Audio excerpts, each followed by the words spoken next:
Buenas noches amigos, espero estén muy bien. Un gusto nuevamente poder verlos después de un buen tiempo sin subir videos. Y bueno, pues en esta ocasión vengo a hablar sobre un tema, sobre un concepto que en su momento me llegaron a pedir que hablara. Y bueno, pues en esta ocasión pues por fin traigo este video.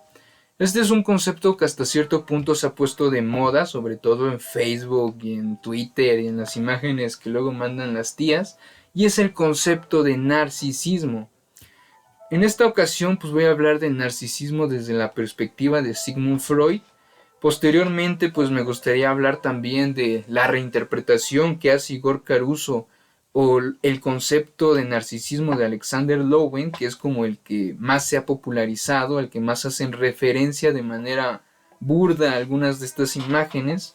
Sin embargo, pues en esta ocasión voy a partir del narcisismo desde la concepción freudiana de este concepto. Debo aclarar que pues, Freud no dejó concluida su última obra, que era el Compendio de Psicoanálisis, en el cual pues quería dar como la forma final de sus teorías, de sus hipótesis y de sus términos. Sin embargo, pues en este video voy a tratar de dar un recorrido por cómo fue evolucionando este concepto. Vamos a poder ver qué cosas le añadió, qué cosas incluso también dejó inconclusas. Y bueno, pues hecha esta pequeña introducción, deseando que estén todos muy bien allá en sus casas, tanto de salud como económicamente.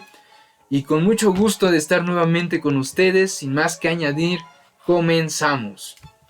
Bueno, pues hay que dejar claro que el narcisismo, pues obviamente proviene de el mito de Narciso, en el cual un joven muy hermoso rechaza a una ninfa llamada Eco de una manera tan cruel que hace que esta ninfa se suicide.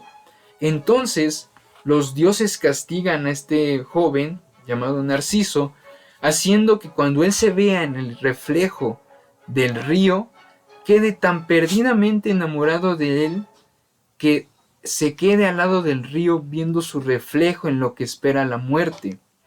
Entonces esto es lo que ocurre, Narciso se ve en el río, se queda enamorado, se queda en él y posteriormente se convierte en la flor que hoy llamamos como Narciso. Con base en este mito, en 1898 Havelock Ellis sería el primero en hablar de narcisismo para referirse a las mujeres que quedan cautivadas por su imagen en el espejo. Posteriormente, en 1898, otro psicólogo llamado Paul Nake diría que el narcisismo es una perversión sexual en la que la persona se ama a sí misma en lugar de amar a otros. Y no fue sino hasta 1910, el año en que Sigmund Freud hablaría de narcisismo, y no sería precisamente ese su interés, sino más bien para esclarecer algunos conceptos de la teoría de la libido, porque en esos entonces, en 1910, Jung pues, se había separado de Freud y había extendido el concepto de la libido ya no a solo la energía del impulso sexual, sino a una energía casi cósmica, al elan vital, al impulso vital que mueve todas las cosas del universo, de lo viviente y de lo sintiente. Entonces, pues Freud, para dejar claras algunas cosas, es que hablaría por primera vez de narcisismo, con referencia a la libido. La libido, para Sigmund Freud, es la energía mental que surge del instinto sexual y con la cual investimos a objetos o representaciones mentales de objetos que no son agradables. Entonces, pues en 1911, Sigmund Freud diría que el narcisismo primario es una etapa normal de la evolución de la libido, más específicamente es la primera etapa. Sin embargo, después añadiría que hay dos tipos de narcisismo, el narcisismo primario y el narcisismo secundario. El narcisismo primario es con el que nace el bebé, es autoerótico, mientras que el narcisismo secundario es el narcisismo del yo. Y este narcisismo está muy ligado al ideal del yo de los papás. Cuando nosotros somos bebés, nos satisfacemos autoeróticamente, no necesitamos a nadie para satisfacernos eróticamente, porque nutriciamente pues están los papás. Es decir, que queremos satisfacer el impulso oral, pues nos chupamos el dedo. Que tenemos ganas de orinar, pues nos orinamos encima. No controlamos esfínteres y nada más basta llorar para que nos hagan caso los padres en la mayoría de los casos. Sin embargo, este narcisismo primario es reforzado por el narcisismo de los papás, es decir, es una confluencia entre el narcisismo naciente del bebé y el narcisismo renaciente de los padres. En esta confluencia pues se da la irrupción del mundo simbólico en el niño, pero también es reforzado porque por un lado nosotros nos satisfacemos autoeróticamente, no necesitamos a nadie en este momento, pero también nuestros padres nos satisfacen porque con el simple hecho de existir nosotros los satisfacemos a ellos, en el sentido de que ellos proyectan su narcisismo perdido, sus deseos frustrados en nosotros, esperando que nosotros los llevemos a cabo por ellos. Es decir, en este periodo de narcisismo primario, no necesitamos, casi nos satisfacemos a nosotros mismos por nuestra propia existencia. No necesitamos a nadie para satisfacer las pulsiones, las necesidades eróticas, y nuestra sola presencia, nuestra sola existencia basta para satisfacer a las otras personas, más específicamente a los papás. Sin embargo, cuando va creciendo el niño, pues se va dando cuenta que su existencia ya no basta para hacer felices a los otros, sino que se tiene que apegar a las exigencias, a los ideales, a las costumbres que le imponen sus padres. Que no te chupes el dedo, que no comas con la boca abierta, que controla tus horarios de ir al baño. Es decir, el niño, para obtener el amor, el cariño de sus padres, ya no basta solo con existir, sino que tiene que apegarse a las exigencias y satisfacer el ideal de la otra persona. Sin embargo, esto también va acompañado de que en este periodo pues ya surge el yo, y se hace esta diferenciación entre lo que yo soy y lo que yo no soy. Es decir, otro concepto que viene a influir es el complejo de castración desde la acepción lacaniana, que en otro video pues posteriormente hablaremos más de él. Lo que ahorita voy a mencionar nada más es que en el complejo de castración se hace este corte en lo que forma parte de mí y lo que no forma parte de mí, entre mi realidad interna y mi realidad externa. Sin embargo, este corte pues se siente como una incompletud, porque cuando somos pequeños, pues por un lado nada más basta nuestra existencia para satisfacernos y para satisfacer a los otros. Y por el otro lado, como no hay un yo, percibimos el mundo como una unidad. Sí es cierto que no controlamos nuestros impulsos, que los sentimos como perturbadores, pero también es cierto que no diferenciamos el mundo exterior del mundo de nosotros. Casi estamos en una unidad con el ambiente. Nosotros no diferenciamos lo que es parte de nuestro cuerpo y lo que no. Casi nosotros somos el mundo y el mundo somos nosotros. Incluido pues nosotros somos nuestros padres. Y a partir de esta castración podemos decir, no, yo soy este cuerpo, esta persona, esta personalidad, y yo no soy ustedes, o yo no soy este corrector. Se da este corte entre la realidad interna, la realidad externa, que se vive como incompletud, y aunque nosotros tenemos que para madurar pasar de narcisismo primario a narcisismo secundario, siempre queda el anhelo de regresar a este estado que experimentamos cuando de pequeños. Entonces, otra cosa que hay que añadir es que, bueno, pues como vemos, la libido está en el narcisismo primario. Este esquema lo saqué del libro del que me estoy basando, que ahora no les he dicho. Es Enseñanza de 7 conceptos cruciales del psicoanálisis, de Juan David Nacio, casi se me pasa, editorial Gediza. Y de ahí saqué este esquema que es muy bueno para ejemplificar esto que les estoy diciendo. Ojalá lo puedan ver bien en su monitor. Bueno, aquí tenemos primeramente el narcisismo. Ay, casi no se ve. El narcisismo primario. Y tenemos también aquí, pues, que es el primer depósito de la energía de la libido. Aquí tenemos el yo, la imagen del yo. Y este otro círculo representa la imagen del objeto. En esto podemos ver cómo la energía fluye del ello, que es el depósito de las pulsiones de la energía. Fluye del ello, catectiza en yo, y del yo se categoriza con la libido los objetos. Pero podemos ver que esta libido, que es la flecha, retorna al yo. Ahí es cuando surge el narcisismo secundario. El narcisismo secundario es la libido que antes estaba en objetos y que ahora es retirada del objeto para formar parte del yo. Nosotros, cuando amamos a alguien, un perro, más específicamente una pareja, una persona amada, investimos su imagen, la representación mental de esa persona, de líbido, de interés amoroso, de interés sexual.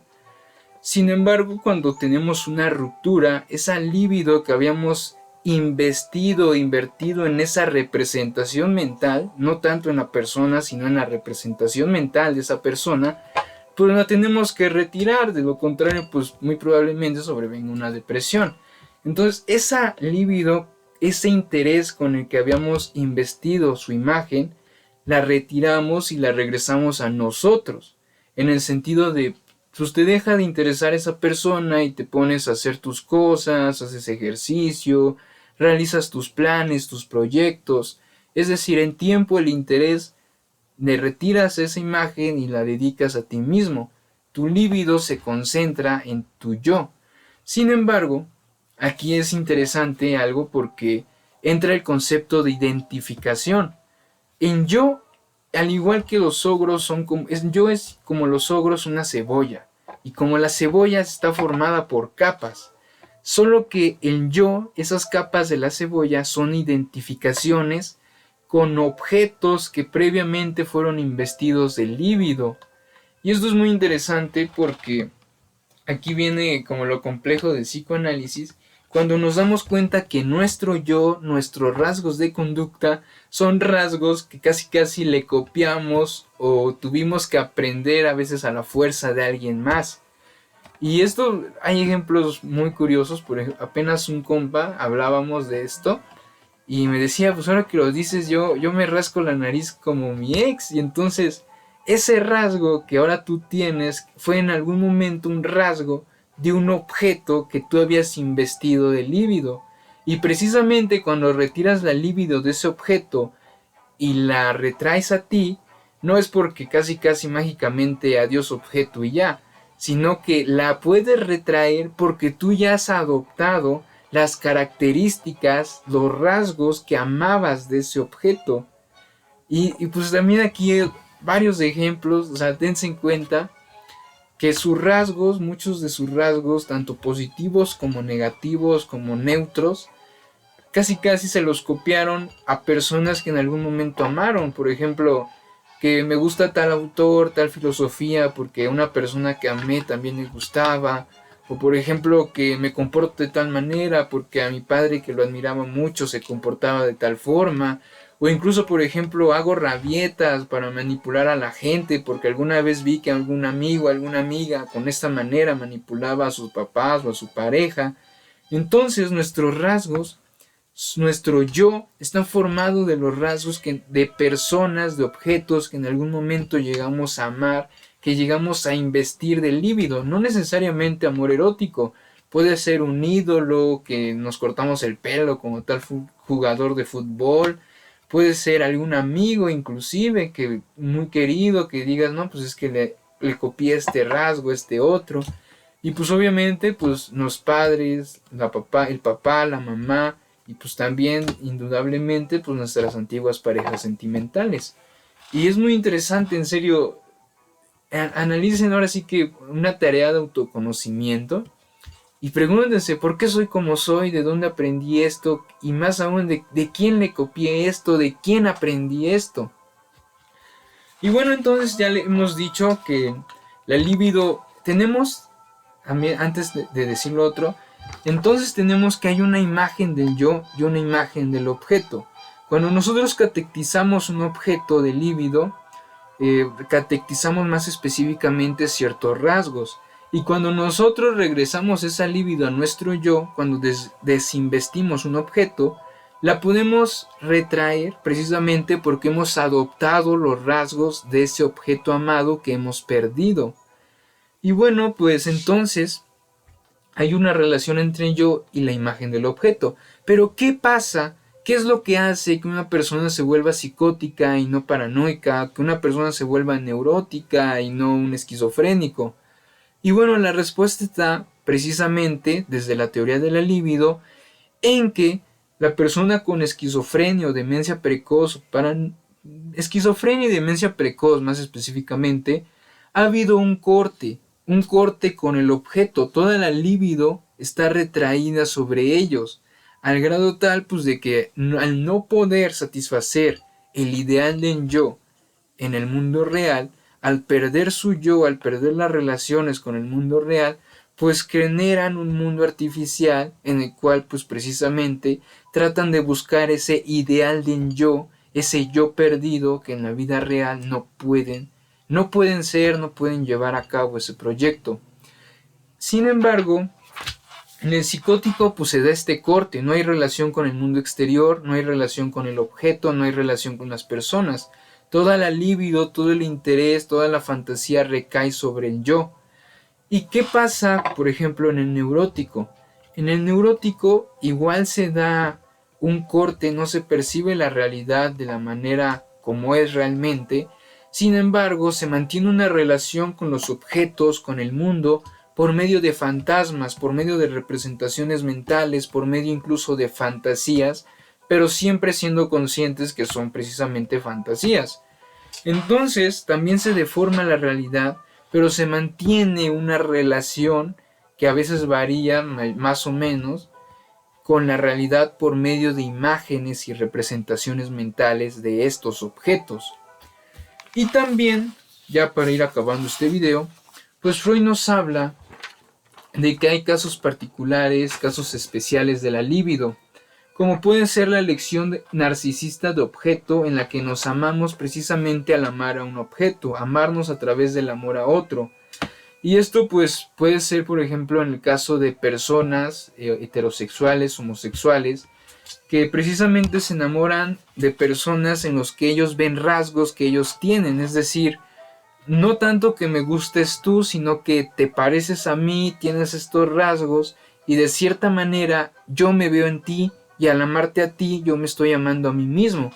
No sé si me entiendo, es decir, es una persona que se parece a mí y por eso la amo, no tanto por lo que es ella, sino porque al hacerlo me veo a mí mismo y es una manera, a fin de cuentas, pues de amar mi reflejo.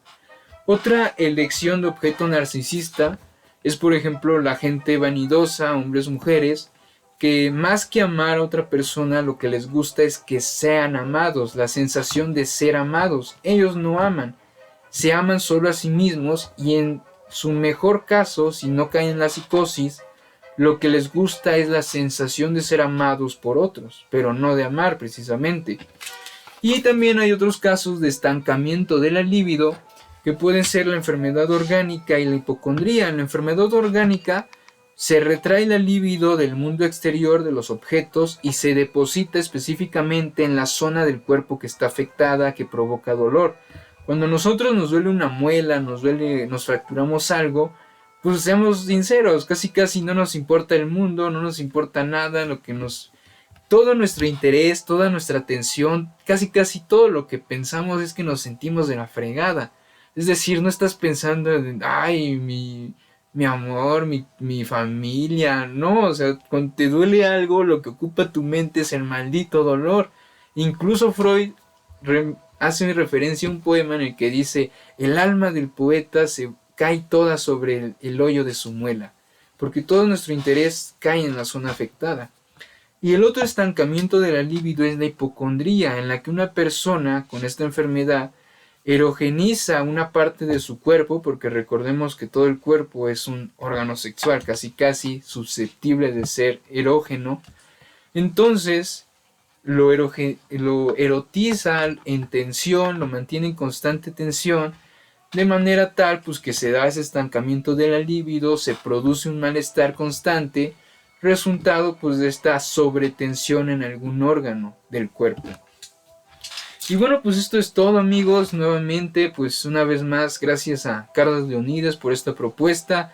Se extendió algo el video, créanme, lo quise hacer más resumido. Es la tercera vez que lo grabo, las otras estaban más largas. Espero les haya aclarado algunas dudas, espero volver a hablar nuevamente de este tema próximamente. Y en serio hagan el ejercicio, es muy interesante ver que nuestros rasgos, nuestro yo, proviene de otros rasgos de otras personas que en su momento amamos. Incluso una vez una persona me decía, ¿por qué todas mis parejas han sido hijos únicos? Y yo le decía, o sea, ¿qué rasgos de esas parejas? Yo le dije, porque pues tú eres la última hija de tus dos hermanos, tú eres la menor. Pero pregúntate qué rasgos de esas parejas que has tenido son los que te han gustado. Y de esos rasgos de cada uno que te han gustado, qué rasgos precisamente comparten todos. Y ese rasgo que compartan todos, pues precisamente muy seguro es algún rasgo muy significativo para ti con el que estás muy identificada y que de cierta manera al encontrarlo en los otros te atrae porque pues es una manera en que proyectas tu yo y pues recordemos lo que decía Freud, todo amor de objeto conlleva algo de narcisismo. ¿Por qué? Porque en el objeto que queremos, tanto erótica como de amistad, como de aprecio, etcétera, proyectamos parte de nuestro yo. Y bueno, pues cómo no amarnos a nosotros mismos, ¿no? Y bueno, pues es todo, amigos. Buenas noches, feliz 3 de octubre. Esta camisa era rosa, pero ya se hizo morada. Aún así, un gusto estar nuevamente y hasta la próxima.